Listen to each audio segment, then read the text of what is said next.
And joining us now in the nation's capital, Bob Rae, interim leader of the Liberal Party of Canada and the Member of Parliament for Toronto Centre. And our producers, we want to say, are hosting a live chat right now on our homepage. That's theagenda.tvo.org. Chime in with your thoughts and join our conversation. Mr. Rae, it's great to have you back on the program. How are you? I'm well, thanks, Steve. Good to be with you. I don't know too many politicians who don't revisit big decisions in their lives. So my first question is pretty simple. Any second thoughts? No, none at all. It's only been a week, so give you time. But it's holding. It's holding well. Well, you and I were kind of joking before we went on the air here about the fact that on the day you announced you weren't going to seek the permanent leadership of the party, I said, perhaps inelegantly in 140 characters, what I'm now going to take a little more time to set up, and that's this. February 1996, you stepped down as leader of the Ontario NDP, and there were a lot of people at that time who said, Bob, you can't go. We're not going to, we are really going to be in desperate shape without you. And sure enough, over the next 15 years, the NDP performed, quite badly at the polls, and at one point weren't even an official party in the Ontario legislature. Fast forward to now, and I've run into a lot of people who are asking, Bob, how are you going to feel looking at yourself in the mirror a few years from now if this party, the Liberal Party, faces a similar fate? And what's the answer? Well, I just don't think it comes down to one person. I think leadership matters, and I'm flattered that you would think that it was my departure in 1996 that had caused the change in the fortunes in the NDP. I just would say to you, Steve, look, there's a lot of things that need to be done in this party. I'm certainly happy to be a contributing member of that team as we go forward. The party continues to need a lot of renewal, and I just feel that it's given all of the things that have happened at over the last several years, and the conditions that have been attached to my doing what I do, and so on. I just think it's better that we not get into a whole flurry about that, and that a new leader present themselves, and the party will go through a process and elect a new leader in 2013, and I think that's the better path. And I'm actually quite comfortable with that. And I've heard from a lot of people saying they're disappointed, and you always hear from people who said, I was going to support you, and I sort of said, well, like, where the hell were you? So I mean, there's a lot of people who are there after the fact, but they're not necessarily there before. So life will go on. I wonder whether, and I presume these decisions are made for a variety of reasons, so let me find out whether this was a part of the calculus. Justin Trudeau had always said he wasn't going to run, period, full stop. Then more recently, he started to say, well, I'm getting a lot of pressure and I'm reconsidering. I wonder whether the fact that, well, certainly he's going to go now, but even the noises he was making before about going were enough to have you think, I just don't need to run against this guy and potentially lose. That's not going to be helpful for anybody. Well, the short answer to that is, yeah, sure, that's a factor. I mean, it's obviously take into account a lot of things. I mean, I think that to go from being the interim leader under the conditions that were established by the executive, and I said I'd follow the rules, the only circumstance in which I think that might have made sense or could have happened in terms of the party would have been if literally everybody had said, yeah, that's a good idea. And I'm not saying there wouldn't have been a contest, but at least the leadership of the party would have come together and said it makes a whole lot more sense for Bob to carry on through the next election, and then we'll see what follows on from that. That didn't happen, and obviously I talked to Justin, and I watched what he said and did, and watched others what they were saying and doing as well, and so I'm a realistic person, and I think it was important. I've always felt it was important for this party to feel free to have a renewal and a full renewal of leadership if that's what the party in the end really wanted to do. And I'm also, and this goes back to my decision in 2008, I've always been very conscious of the fact that this party doesn't need more big divisions. And I've never felt that I was so irreplaceable, or that I was such a magic leadership figure that it absolutely had to be me, and that I was going to do everything I could to win, including running against a whole bunch of other people. So yeah, I mean, of course that's one factor, but it's not the only factor. Basically, it's a judgment call that I made, and it was just both a political and a personal decision, saying this isn't, in the circumstances in which I find myself, I'm happy to complete my job as the interim leader and to hand over the responsibilities for leadership to someone else in 2013. I heard from a lot of people who said, can you imagine the campaign, the next election campaign, 2014, between Stephen Harper, Thomas Mulcair, and Bob Rae? Can you imagine that leaders' debate, how good a debate that would have been?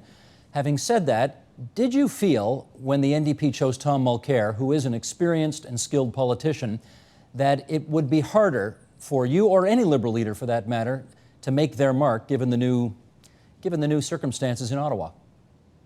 Not really. I mean, I do think that we're going to go into the next election with three parties that are going to be reasonably strong, effective, and creative. I don't believe, I don't think we're so far away from that right now. I mean, there are poll numbers that come out and change.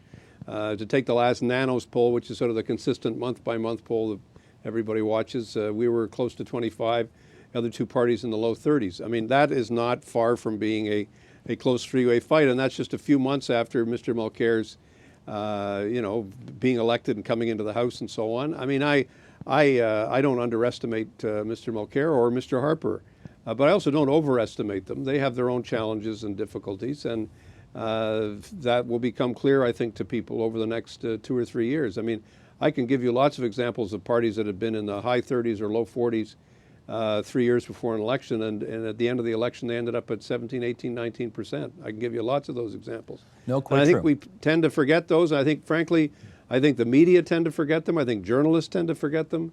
I think we should have some sense of memory of how these things work out. I mean, we're far away from an election. We're 3 years from an election. An awful lot of things can happen in a week, a day in politics, let alone 3 years. So I think the next election campaign will be a very exciting one. I think there'll be three very strong parties fighting in that election. Well, quite a fair comment, because obviously a year and a half ago nobody imagined the House of Commons would look today the way it does in fact today. But looking ahead, how do you imagine the political landscape unveiling itself in Canada? Are we into a kind of a two-party plus, with the plus being the Liberals now for as far as the eye can see? No, I don't think so. Or let me put it this way, I don't think we know that. Sure, you can play out a scenario where that would be the case. You can also play out a scenario where that isn't the case at all. In fact, because, I mean, there's something, I don't think anybody can say that what's taking place in Quebec with respect to the federal options that are there has a deep sense of permanence or really deep roots in terms of Quebec public opinion. I think that would be an absolutely ludicrous statement to make that. We don't know how the provincial election in Quebec is going to work out, what impact that will have. We don't know where the economy is going to be. I myself have felt for several months that we're living in a bit of a fool's paradise at the moment on the economy. The American economy is in rough shape. The world economy is in very rough shape. The European economy is in terrible shape. And we all have to understand what that means. We're not going to get out of this mess without the Canadian economy being seriously affected. And I think that's starting to take hold now. I think it's going to take hold through this year and into next. I don't think we know the full consequences of it. And I don't think that the record of the Conservative government is that good on the economy. And they're an exceptionally arrogant and ideological government. I don't think we've ever had a government that's been as out of touch with the way in which Canadians like their governments to act. I mean, the way they're behaving is quite outside really the depth of Canadian traditions. They don't listen to anybody, they don't talk to anybody, they stifle opposition, they attack the courts, they attack every independent body and office in the country, they attack people who oppose them, they attack charities, there's no limits or boundaries to the sense of what they seem to think they can get away with. And I think ultimately Canadians are going to be disgusted by that. And I do think that's going to affect the climate of the next few years in the country. And I don't think there's any doubt about it. National unity could be an issue again, quite possible. Economy, big issue again. So, the Liberal Party has some pretty strong credentials when it comes to the economy, when it comes to the national unity question, when it comes to having a government that's moderate, that's not tied to any ideology. And I know enough about the NDP to know that their unity is paper thin and is not deep, and they have serious internal issues which they're still not really dealing with. And most other parties like the NDP around the world have had to make some gut-wrenching decisions and changes. NDP has been getting by on bromides and wouldn't it be nice if, and let's pretend that. And I don't think it's going to work when people look hard at what kind of government they want in the next election. Let me follow up with your observations just now on the Conservative Party. Namely, they've won 3 elections in a row. They're the only party in Canadian history to have won a majority after 2 minorities.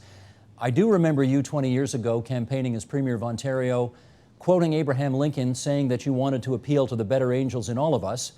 Do you have to conclude, based on their electoral success, that the days of appealing to the better angels in all of us are long gone? We're in a different time now politically. Fair to say?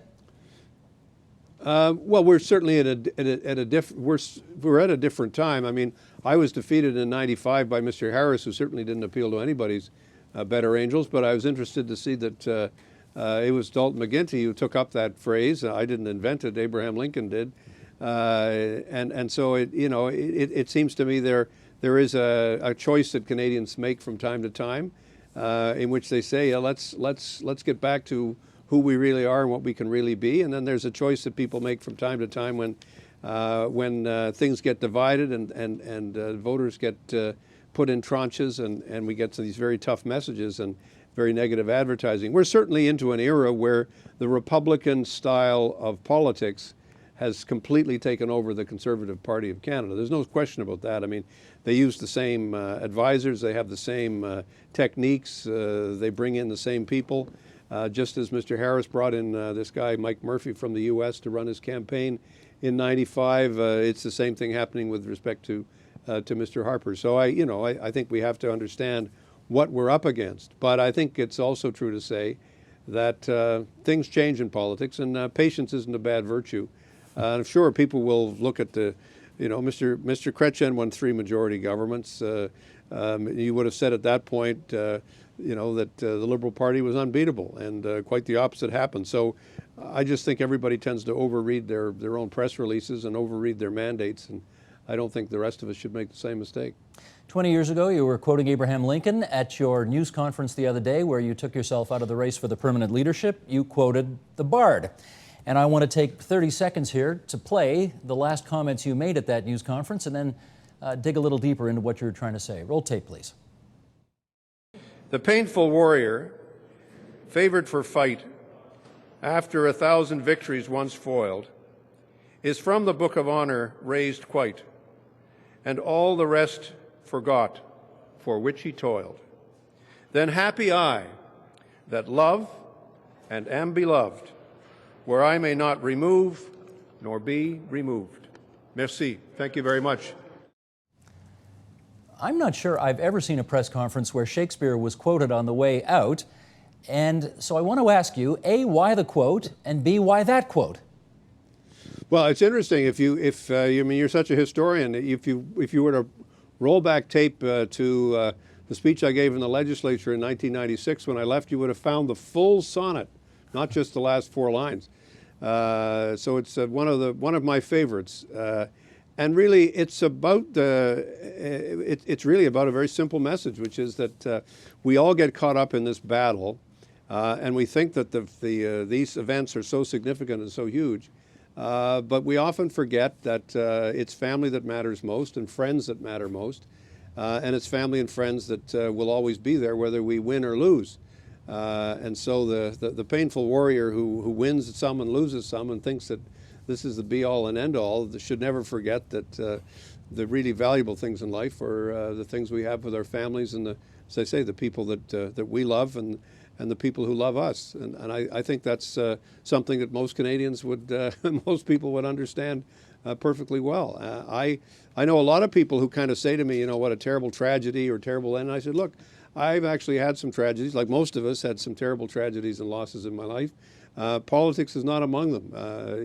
Politics is something we do, but it's not the be-all and end-all of everything. And I've always had that perspective, and I've tried to maintain it throughout, particularly through the last 6 years, which have been a different kind of reprise for my political life. And it's had its ups and downs, but I don't have any regrets about having come back and done this. So what happens to Bob Rae in 2014? Well, 2013, there'll be a new leader. I'm certainly going to talk to the new leader about what he or she will want me to do, how I can contribute. I'm going to continue to represent the people of Toronto Centre and stay in that role, which I enjoy very much. It's a great constituency. I love representing it, and I still enjoy my work in Parliament. I'll probably do some more writing. I wrote Exporting Democracy last year, so I've got a couple of other books in mind. So there'll be lots to do. You give us a call when you get those published, okay?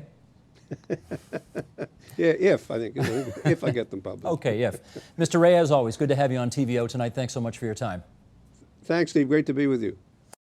Support Ontario's public television. Donate at tvo.org.